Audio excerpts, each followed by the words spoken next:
Mr. Chair, I will not complain if the bell sounds. So I will respect my time limit, Mr. Chair. Go ahead, Zia. Go ahead. Thank you. Bismillahirrahmanirrahim. Assalamualaikum warahmatullahi ta'ala wabarakatuh. Magandang hapon po sa ating lahat. First of all, I'd like to extend my gratitude to the DFA and to the DMW. And thank you, Secretary Hans,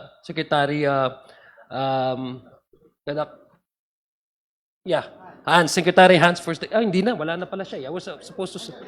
Ayun! Si Balisakan pala yun. Thank you for staying since morning. And I'd like to thank DFA again for responding to the crisis.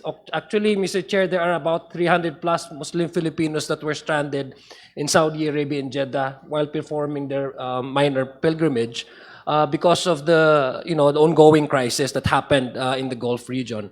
So thank you very much for your prompt action. They were able to assist at least more than, as of record, more than 100 plus stranded Muslim Filipinos to come back and be available the DFA was able to assist to rebook their tickets due to the cancellation of their flights. Thank you very much, DFA, for that prompt action. And thank you, DMW Secretary Hans, for opening up the possibility of also including them to the expats, the flights that will be returned, our expats to the Philippines. Maraming salamat po sa inyong dalawang ahensya.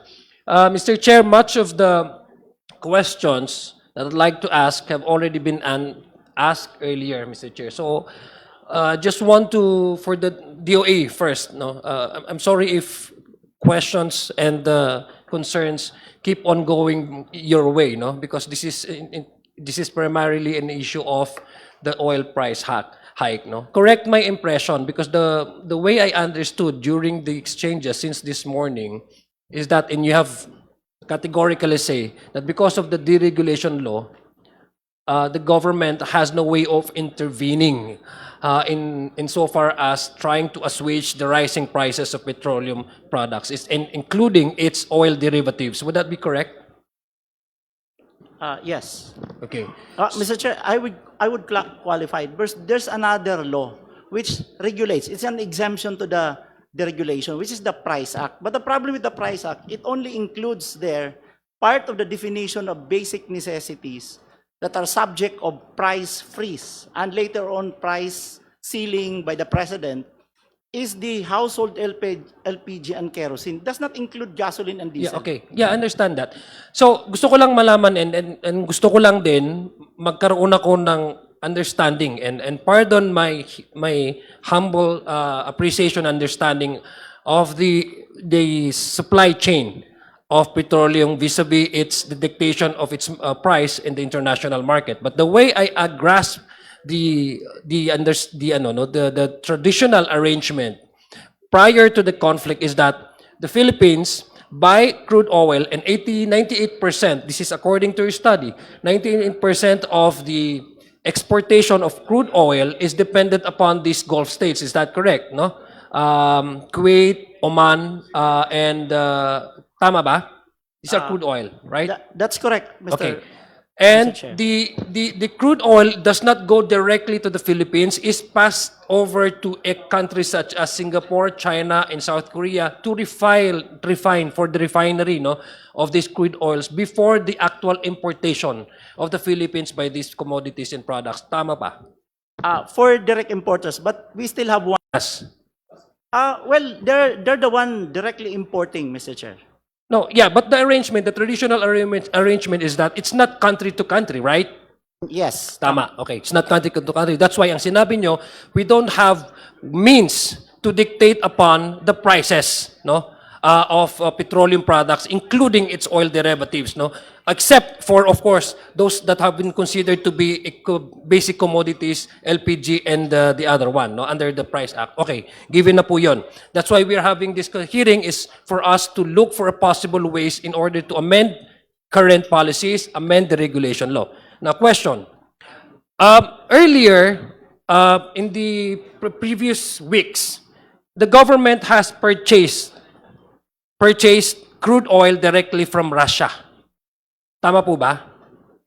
That was Petron. Petron. Yes. Yeah, but the government has stocks in still remaining stocks in Petron. So we can say that partially the government buys this crude oil directly from Russia. Tama ba ang understanding ko or not? No, the PNOC both diesel, Okay. not crude oil. So Only not crude petrol. oil. Only petrol. So it's diesel. So Yes. can we presume to say that since we have intervened in the purchase of this diesel, would that also mean that we may possibly do some leeway or probably an adjustment to enter into a government-to-government transactions as far as the ongoing crisis is concerned in order to alleviate, at least to put a stop to the ever-increasing price of petroleum? Mr. Chair, within the volume that owned by PNOC, we can. How much we can is dictate the price. volume? What do you say? That will be a total of 1 million barrels or around 159 million liters of diesel. So, Mr. Chair, how would this translate into actual, let's say, for example, tempering the increasing of let's say, diesel prices? Kasi, Mr. Chair, actually, ang ating mga kababayan ngayon, ang gusto lang nilang malaman, with all these possible, modalities that the government is now doing, ay gusto nilang malaman kung bababa o at least hindi lang bababa, pero at least man lang ay ma-stop, no? Ang pag-akyat ng ating presyo ng langis. Well, so how does that translate into actual in the pump-up prices in every individual gasoline stations? Well, two things so. Talaga sigurado yan. I believe na in the final guideline, targeted ho ang beneficiary, which are really the vulnerable public transport sector. And then, of course, definitely, I think the decision would be at a discounted price. Discounted price. This is in relation to the actual purchase of the ano ba yun? Di ba yung Yes. crude oil? It's Yes. just the diesel Yes. from Russia. So Apo. it's a positive thing, no? I think we need, Mr. Chair, to be inspired. We chair now the ASEAN. I think we need to be inspired by the arrangement done by our neighboring countries in the ASEAN. In Thailand, in Indonesia, they do government-to-government purchase. They don't actually supplant yung sinasabi nating yung free movement in private sector, but they also engage in an actual purchasing of oils, so that in terms of calamity, ito ginawa na nila ito, hindi pa nag-calamity. In terms of calamity, they actually compete in the actual market for the people to have a much lower pricing of gasoline. So I think this is one track that we need to really pursue. Kasi we have to be inspired by our ASEAN neighbors. Kasi tayo ngang chair ngayon ng ASEAN, and mind you, Mr. Chair, we are among the countries in the ASEAN and perhaps in the whole world, tayo yung badly hit ng price increase ng petroleum ito. Now, for Mr. Chair, if I may be allowed, and I want to ask questions to DBM. But wait lang. DOA, would you agree that that is something prior to even amending the deregulation law, that is something that we also need to pursue, the Yes. government to government? Yes, Are Mr. you allowed to do that? Well, the charter of PNOC is still the same. Wala Okay. hong nabago. Okay, so maybe in the couple of months, we would hope to see at least man lang the arrest of the ever-increasing petroleum. Mr. Chair, I know that I've said that I will not complain when the bell rings, but can I pursue my next line of questioning to DBM, Mr. Chair? DBM. Okay lang po? Okay, thank you, Mr. Chair. I'll ask DBM, you just recently released a 20 billion. And correct me if I'm wrong. No? Correct my data. DBM released 20 billion from the Malampaya Fund. Tama po ba? This is by virtue of the Executive Order 110. Mr. Chair, apologies. Secretary Rolly stepped up. Andito na po siya. Okay. Secretary, 20 billion malampay. can you confirm? Can you repeat the question for the secretary, please? Yeah. Go ahead. There's a 20 billion released by the DBM from the Malampaya Fund. This is by virtue of Executive Order 110. Tama po ba? This is to at least alleviate the effects of this crisis, no? Perhaps this is one source of funding in order to finance the ayuda that we will be giving to the most vulnerable and most affected sector, which is the transportation sector. Tama po ba, Mr. Secretary? Mr. Chair, yes, is this in line with the issuance of the 110 executive order in response to, of course, in terms of having our stock for oil? So we have issued this to the DOE, the 20 billion pesos, chargeable against a special account in the general fund, which is an automatic appropriations na binigay po natin siya. So 20 billion po, Mr. Okay, Chair. thank Yes, you. right. Actually, I commend the action of the government na magbigay ng ganong klaseng amount sa ating mga na biktima na mga sektor dito sa crisis na ito. But we're looking at this crisis does not end anytime soon, Mr. Chair. No? I think part of the reason why we're holding this mega committee hearing is for us to find a more sustainable solution, a long-term solution, no? Para po doon sa mga na biktima ng itong crisis na ito. And though there's a two weeks, I think ceasefire or cessation of hostilities between Iran and the United States, subject to a certain condition by Iran, Israel and the Islamic Republic of Iran are continuously engaging itself with missile attacks. So we are looking at probably a protracted war. Number two, even if the war ends today or next week, the effect of this conflict will reverberate for the next couple of months and even years, because the destruction of oil refineries, as we have mentioned by DOE, 98% we rely on the Gulf states for importation of oil. Now, oil refineries in some Gulf states have completely destroyed because of this conflict. So we're looking at the effects probably 3 years from now. So we need to set up a more sustainable solution and a long-term solution. Secretary, again, let us be inspired by our ASEAN neighbors. Mr. Secretary, I'd like to point out to you that in Thailand and in Singapore, their assistance to this vulnerable sector in the most affected sector, which is the transportation, it's not only to give out ayuda, which is good, no? Which is good as a direct response to a crisis, but they also use a permanent price stabilization fund that would actually help, the subsidize the motorist and even yung mga sector na ito, transportation, to use it as a means to pump subsidies. So they call it the Permanent Price Stabilization Fund. Have you considered this possible area where we can actually introduce a more sustainable, sustainable and long-term solution? Again, we are not seeing a end of this conflict anytime soon. Okay. Thank you, Mr. Chair. Mr. Chair, we have a lot of measures that we can still use within the available or the legal provision natin as far as our General Appropriations Acts, which is one is the modification of allotment, where we can still get something that we can use for the allocation for our subsidies or even for ayuda.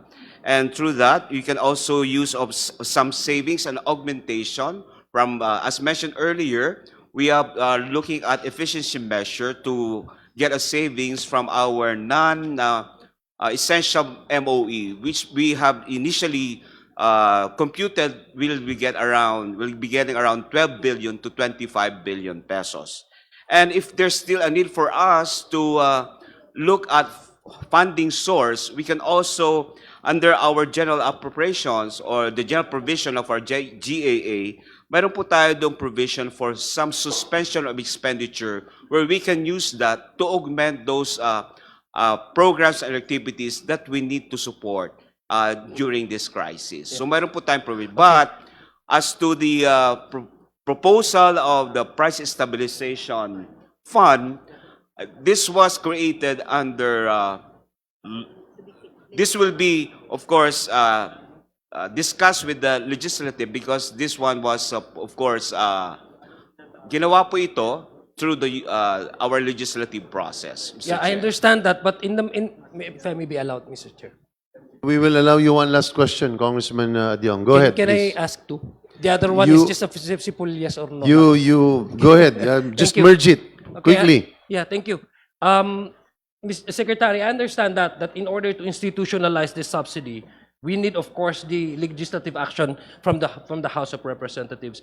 But in terms of the crisis that we are experiencing right now, and you would agree with me that the only country, perhaps in the world, correct my information, in the world that has declared a state of energy emergency crisis is only the Philippines. So I think, Mr. Chair, my understanding is that because since we are in a crisis and we have already declared that the state is under energy crisis, we also have to think about outside of the box, at least man lang maibsan itong mga ganitong klaseng epekto. So I understand in order to institutionalize it, but have you at least discussed this over with your counterparts in other partner agencies so that other countries who have been doing this, our neighboring countries, can also be as used as a model to also introduce this kind of subsidy. Kanila lang this morning, Mr. Chair, dumaan po ako sa Shell station. Nakita ko po doon, 148 pesos per liter. Pero mayroong din window doon for the PUJ is 90 pesos. Mas mababa. No? So, ang pagkaintindi ko, Mr. Chair, is that's an individual choice of each gasoline station, perhaps, na they can actually sell actual gasoline to PUJ na mas mababa kaysa regular rate. Ibig sabihin, that's in a form of from their counterpart, a subsidy or to help assist.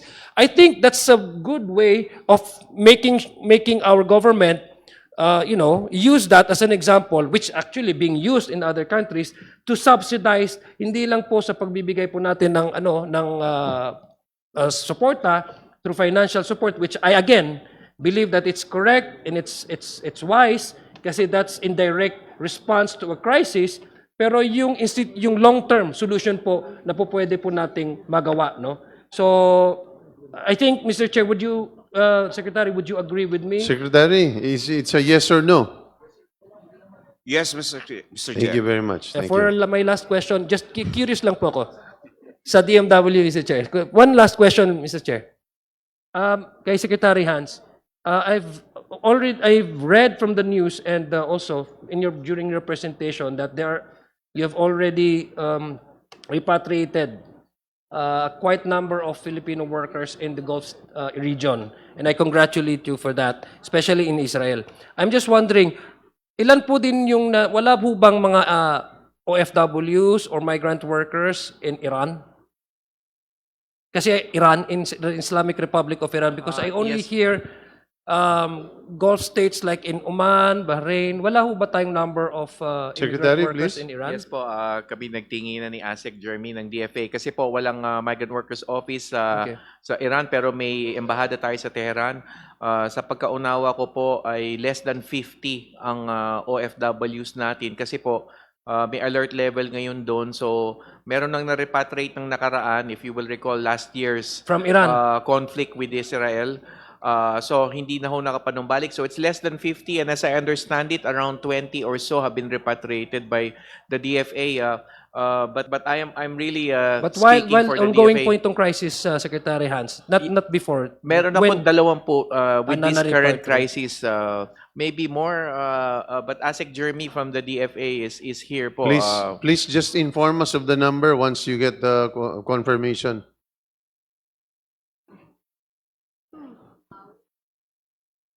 Please press your mic.